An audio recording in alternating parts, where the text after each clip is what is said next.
Hello friends, welcome to के special channel. जैसा कि आपको पता है कि मैंने ईवीएस या ज्योग्राफी की क्लासेस स्टार्ट की हुई है। बिसाइड दिस मैंने साइकोलॉजी की भी क्लासेस स्टार्ट की हुई है। जिन्होंने नहीं देखनी स्टार्ट की है वो देख सकते हो, मैं लिंक डिस्क्रिप्शन बॉक्स में प्रोवाइड करा दूंगी। तो आज हम एक कॉमन बट इम्पोर्टेंट टॉपिक पढ़ने वाले हैं, दैट इज सोलर सिस्टम, सौर मंडल।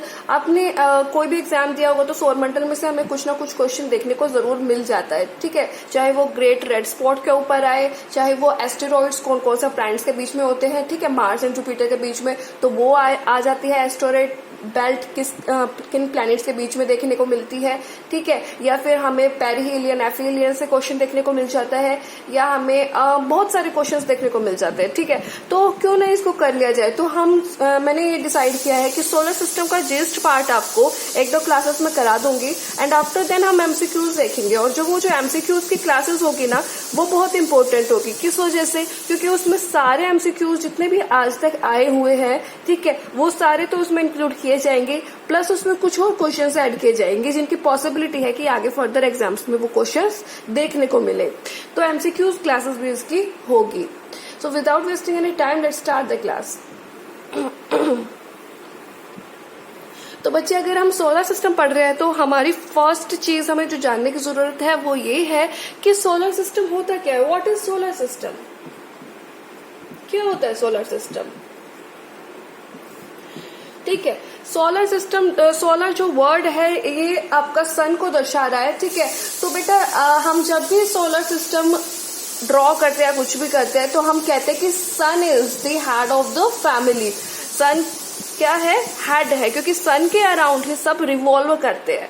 तो सोलर सिस्टम इज, ठीक है, जो भी आपका सन तो है ही हमारा, टुगेदर विद, अलोंग विद सन के साथ साथ क्या क्या चीज आ जाएगी? टुगेदर विद कितने प्लैनेट्स हमारे? 8 planets. Earlier we have 9 planets, but now we have only 8 planets after discarding Pluto.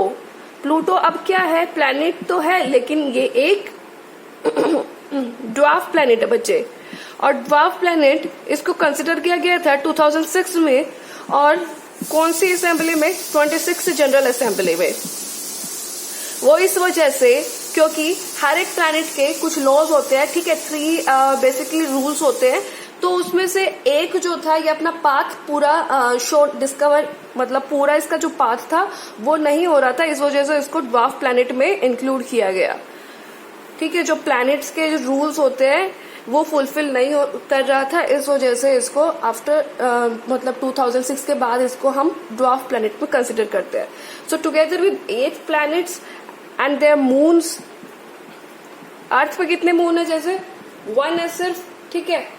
Moon is a natural satellite, आपको पता होगा। हाईएस्ट मून कहां पर है? सैटर्न पर है। कितने हैं? 60 है।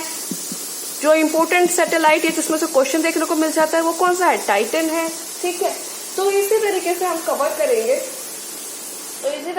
हम कवर करेंगे जो भी इम्पोर्टेंट है, क्योंकि टाइटन वाला जो सैटेलाइट है वो कई बार पूछा हुआ है कि टाइटन जो है इनमें से कौन से वाले प्लैनेट की सैटेलाइट है। ऑप्शन में आपको 4 ऑप्शन दे दिए, आपका सैटर्न दे दिया, वीनस दे दिया, मरकरी दे दिया, अर्थ दे दिया। अर्थ तो देते ही नहीं, क्योंकि अर्थ का तो सबको ही पता है कि भाई 1 है। तो आंसर क्या हो जाता है? सैटर्न हो जाता है, ठीक है। Along with their moons and all other bodies, जो भी बाकी की जो बॉडीज है, जो आपके एस्टेरॉइड्स है, उल्का पिंड है, या आपके मेटेरॉइड्स है, बॉडीज that orbit इंक्लूडिंग क्या क्या हो जाएंगे? एस्टेरॉइड्स,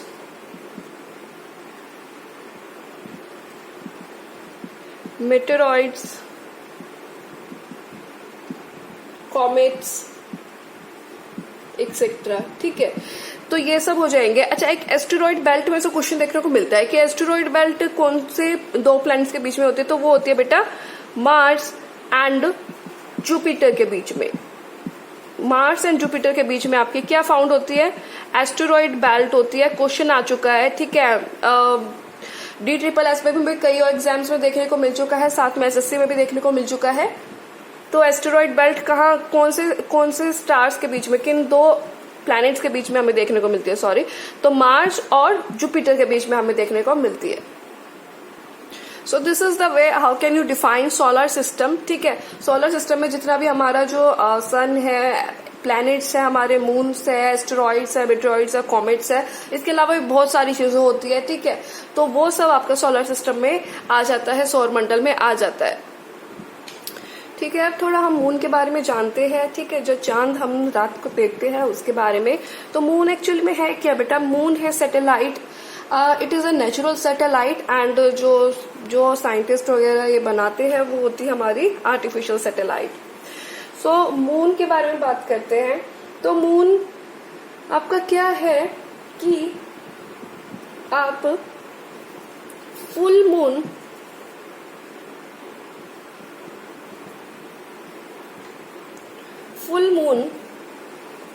जो देखते हो, ठीक है, फुल मून जो देख पाते हो, पूरा चांद जिस दिन देखते हो, कंप्लीट जो निकलता है, फुल डिस्क जो देखते हो, वो बेटा आप सिर्फ मंथ में एक बार देखने को मिलती है। ठीक है, वो हम मंथ में सिर्फ एक बार देखते हैं, वंस इन अ मंथ या one time in a month. ठीक है, एक बार देखते हैं हम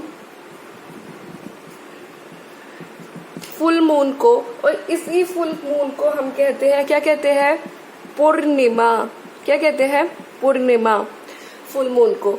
और जो आप 15 दिन के बाद देखते हो, उसके बाद 15 डेज लेटर, फोर्टनाइट के बाद जो देखते हो, वो होता है आपका न्यू मून डे। अब ये जो न्यू मून डे है, इसमें आपको चांद दिखता है या नहीं दिखता? इसमें आपको चांद नहीं दिखता। ठीक है, और अगर आपका स्काई बिल्कुल क्लियर है, ठीक है, कोई बादल वगैरह नहीं है, कोई बारिश का मौसम नहीं है, तो आप बिल्कुल क्लियर क्लाउड्स वगैरह, क्लियर स्काई देख सकते हो। तो इस न्यू मून डे को हम किस नाम से जानते हैं? अमावस्या के नाम से। अमावस्या के नाम से इस दिन हमें क्या नहीं दिखता? मून नहीं दिखता। तो हमें फुल मून सिर्फ महीने में एक बार दिखता है, फुल मून को हम पूर्णिमा कहते हैं। आई नो ये सिंपल बातें हैं, लेकिन एनसीईआरटी बेस्ड है और जानना भी जरूरी है। और इसके बाद जो अमावस्या के बाद जो नेक्स्ट डे जो मून निकलता है, नेक्स्ट डे जो मून निकलता है, आपको पता है अब जब बिल्कुल ही नहीं निकलेगा, फिर उसके बाद हमें थोड़ा थोड़ा चांद देखने को मिलेगा। ठीक है, थोड़ा थोड़ा चांद हमें देखने को मिलेगा। और जो नेक्स्ट डे जो मून निकलता है उसको हम क्या कहते हैं? क्रिसेंट मून कहते हैं। क्रिसेंट मून कहते हैं, जानना जरूरी है। ठीक है, सो इसके लिए मैं एक पिक आपको दिखाना चाहूंगी। ये आप देख सकते हो अपने स्क्रीन पर एक पिक। ठीक है, सो ये आपकी डिफरेंट फेजेस ऑफ मून है। यहाँ पर आप देख सकते हो, इधर आप देख सकते हो कि ये वाली जो है आपकी, ये आपकी अमावस्या है। ठीक है, जिस दिन चांद नहीं दिख रहा है। और जो नेक्स्ट डे है आपका, ये जो शेप है बेटा, ये वाली है, इसको हम कहते हैं क्रिसेंट मून। और ये जो फुल मून आपको जो दिख रहा है, इसको हम किस नाम से जानते हैं? पूर्णिमा के नाम से। ठीक है, तो हमें क्या दिखाई दिया कि जब हमारा जो न्यू मून आता है, तब हमारी जो चांद की शेप है वो धीरे धीरे इंक्रीज होनी शुरू होती है। और जैसे ही पूर्णिमा आती है, उसके बाद हमारी चांद की जो शेप है वो धीरे धीरे डिक्रीज होनी शुरू होके, और फिर हमारा क्या आ जाती है? अमावस्या आ जाती है। यही हर मंथ में ऐसे ही ये चलता रहता है। ठीक है, आई होप कि पिक से आपको क्लियर ज्यादा हो गया होगा। ये जो आपकी है, ये आपका क्रिसेंट मून है, ये वाला जो अमावस्या के नेक्स्ट डे वाला। ठीक है, सो ये आपका पूर्णिमा, अमावस्या और क्रिसेंट मून मैंने आपको बता दिया है। नेक्स्ट हम जानते हैं कुछ और facts about moon. So moon की अगर बात करूं तो इसका जो सर्कमफेरेंस है मून का बेटा, वो है 11,000 किलोमीटर। डायमीटर की अगर बात करूं तो वो है 3475 किलोमीटर। ठीक है, इनमें से चाहे आपको ये एक एक्स्ट्रा नॉलेज के लिए हो सकते हैं, इनमें से चाहे आपको क्वेश्चन ना देखने को मिले, लेकिन ये जो 4 पॉइंट्स जो नीचे के लिखे हुए हैं, these are most important points, और इनमें से आपको क्वेश्चन देखने को मिल सकते हैं। ठीक है, और मिले भी है। ग्रेविटेशनल पुल जो है 1/6 ऑफ द अर्थ है। यहाँ पर मून का जो ग्रेविटेशन है वो कितना है? 1/6 ऑफ द अर्थ है। जो हमारा जो मास है हमारे बॉडी का, वो वहां पर 1/6 हो जाता है। ठीक है, जितना भी आपका है वो कितना हो जाता है? सपोज किसी का 50 kg है तो वो 1/6 हो जाएगा, इतना ही रहेगा। मतलब इसको जब आप करोगे 8 पॉइंट समथिंग, इतना मास रहेगा मून पर। नेक्स्ट अगर बात करें इट्स ऑर्बिट अराउंड अर्थ, अर्थ के अराउंड जो इसका ऑर्बिट है, जो इसका पाथ है, वो किस तरीके का है, वो सर्कुलर नहीं है, वो क्या है, एलिप्टिकल है। 4 ऑप्शन आ जाएंगे, elliptical is the right answer. Very important है ये चारों points. These are for extra information but these are important according to the exam point of view. Next maximum distance from earth, जब चांद का और चांद की अर्थ से मैक्सिमम दूरी होती है तो उसको हम किस नाम से जानते हैं, एपोजी के नाम से जानते हैं। इसके अगर आंकड़े की बात करें तो वो हो जाएगा आपका 406000 किलोमीटर, ठीक है। लेकिन इसकी आपको जरूरत नहीं है, तो इसलिए मैं आपको नहीं चाहती कि भाई इतना ज्यादा रॉट मेमोराइजेशन वाला चीज है, आपको ज्यादा करनी पड़े। Minimum distance from the earth है पेरिजी, ठीक है, पेरिजी जिसको कहते हैं जब चांद और पृथ्वी में न्यूनतम दूरी होती है तब उसको हम किस नाम से जानते हैं, पेरिजी के नाम से जानते हैं, और जब अधिकतम दूरी होती है उसको हम एपोजी के नाम से जानते हैं। रोटेशन और रिवॉल्यूशन पीरियड जो है ना मून का, वो सेम है, ऑलमोस्ट सेम है, 27 days 7 hours 43 minutes and 11.47 seconds। इतना तो आपको लर्न होना ही चाहिए कि 27 दिन और 7 घंटे रोटेशन या रिवॉल्यूशन पीरियड है। और ये बेटा ये दोनों जब सेम है, इसी वजह से हम मून का जो है एक ही फेज देख पाते हैं, ठीक है। That's why we can see the one side of the moon only, ठीक। अब अच्छा, जो मून है वो अर्थ के अराउंड क्या करता है, रोटेट करता है। और अर्थ और मून किसके अराउंड रिवॉल्व करता है, सन के चारों ओर चक्कर लगाता है। समझ आई बात, क्या कहा मैंने कहा कि जो मून है आपका वो तो पृथ्वी की ओर चक्कर लगाता है, लेकिन मून और पृथ्वी किसके चारों ओर चक्कर लगाते हैं, सूर्य के चारों ओर चक्कर लगाते हैं, दैट इज रिवॉल्व करते हैं।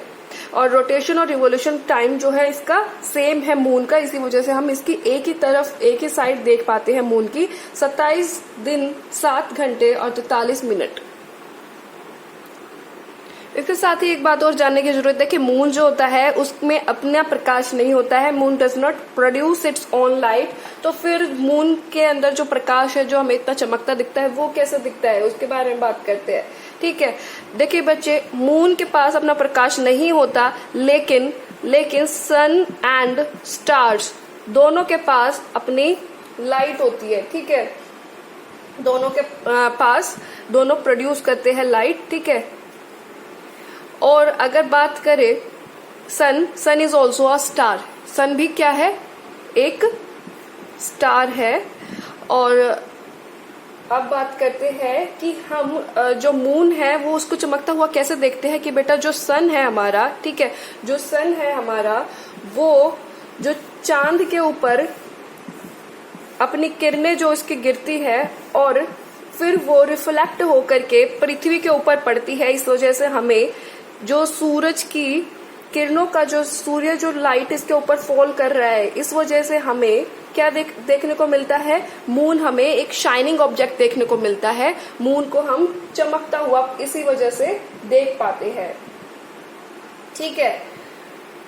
तो जिस भी साइड में सन की लाइट्स इधर पड़ेगी, जिस भी साइड में मून की, वही पार्ट हमें क्या दिखाई देगा, वही पार्ट हमें चमकता हुआ या रिफ्लेक्टिंग दिखाई देगा, वो नाइट हो जाएगा। जिस तरफ नहीं पड़ेगा वो आपका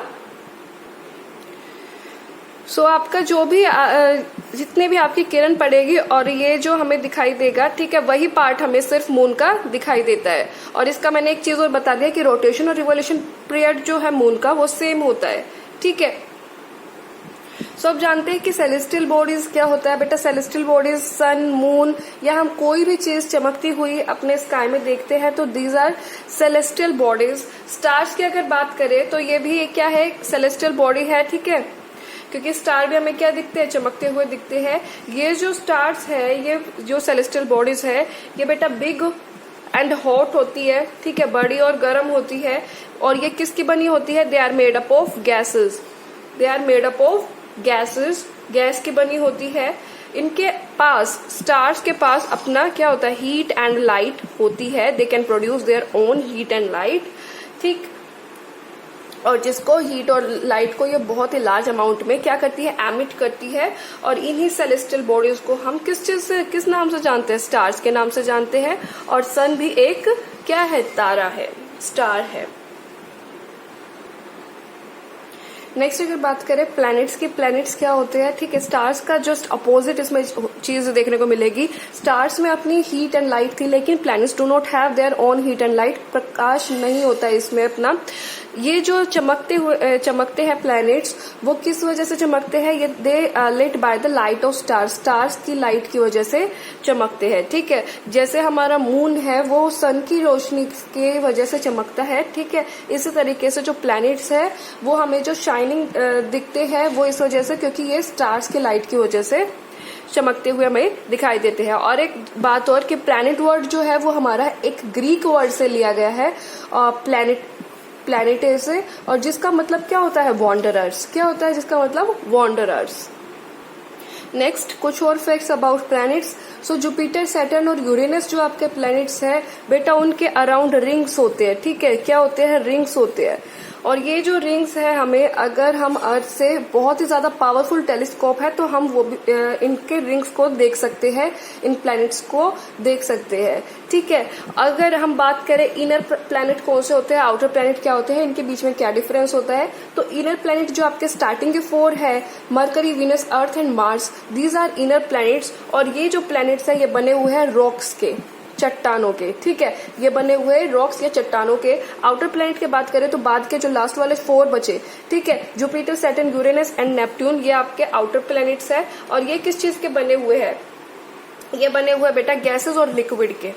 दे are made up of gases and liquids. और ये सन से बहुत बहुत दूर है आउटर प्लैनेट्स। इनर प्लैनेट मैंने बता दिया है, रॉक्स के बने हुए हैं, चट्टानों के बने हुए हैं। और आउटर प्लैनेट्स किसके बने हुए हैं, गैसेस एंड लिक्विड्स के बने हुए हैं। और जो ये आपके जुपिटर, सैटर्न और यूरेनस है, ये आपका इनमें रिंग्स हमें देखने को मिलते हैं। एक चीज और बताना चाहूंगी, पोल स्टार में से हमें काफी क्वेश्चन देखने को मिलते हैं। तो पोल स्टार होता क्या है, ठीक है। तो बेटा पोल स्टार को ना हम नॉर्थ स्टार के नाम से भी जानते हैं, नॉर्थ स्टार भी कहते हैं, क्योंकि ये जो है ना, ये वाला स्टार जो है हमेशा नॉर्थ डायरेक्शन में हमें देखने को मिलता है। हमेशा ये एक ही पोजीशन पर रहेगा, हमेशा ये नॉर्थ डायरेक्शन में ही रहता है, ठीक है। इसी वजह से हम इसको नॉर्थ स्टार भी कहते हैं। और ये जो पोल स्टार है, ये आपका, इसको हम जो हम लोकेट कर सकते हैं विद द हेल्प ऑफ जो आपका कॉन्स्टिलेशन है, सप्तऋषि इसको 7 सेजेस पे कहते हैं, या उर्सा मेजर, उसके कुछ उससे भी हम इसको क्या कर सकते हैं, देख सकते हैं, डिटरमाइन कर सकते हैं पोल स्टार को। तो पोल स्टार पे क्वेश्चन आता है कि पोल स्टार कौन सी वाली डायरेक्शन में होता है, कौन से डायरेक्शन को रिफ्लेक्ट करता है, तो ये हमेशा नॉर्थ डायरेक्शन में होता है, और इसको हम नॉर्थ स्टार भी कहते हैं। अर्लियर पहले के लोग जो थे वो डायरेक्शन का पता इसकी वजह से वे लगाते थे, क्योंकि ये हमेशा किस में होता था, नॉर्थ डायरेक्शन में होता था, ठीक है। तो बच्चे जो आप अपनी स्क्रीन पर देख सकते हो, ये उर्सा मेजर कॉन्स्टिलेशन है, ठीक है। उर्सा मेजर या फिर सप्तऋषि भी इसको कहते हैं। ये आप देख सकते हो, इसमें 7 स्टार्स, ठीक है, 1 2 3 4 5 6 और ये 7 यहाँ पर। और ये जो इस वाली से यहाँ से हम अगर सीधा चले जाए, ठीक है, तो यहाँ पर हमें देखने को मिलता है पोल स्टार। तो यही मैं बता रही थी कि उर्सा मेजर से भी हम डिटरमाइन कर सकते हैं पोल स्टार। और ये जो पोल स्टार होता है ये हमेशा कौन सी डायरेक्शन में देखने को मिलता है हमें, ये हमें हमेशा नॉर्थ डायरेक्शन में देखने को मिलता है, इस वजह से ही हम इसको नॉर्थ स्टार भी कहते हैं। तो यही चीज मैंने आपको बताई। आई होप कि आपको पिक्चर देख करके और ज्यादा क्लियर हो गया होगा। सो आज की क्लास को हम करते हैं यहीं पर फिनिश। अगर कुछ समझ नहीं आया हो तो आप कमेंट बॉक्स में पूछ सकते हो। अगर कोई सजेशन है तब भी आप कमेंट बॉक्स में बता सकते हो, ठीक है। आपने ये वीडियो देखी उसके लिए thank you so much and all the best for your future.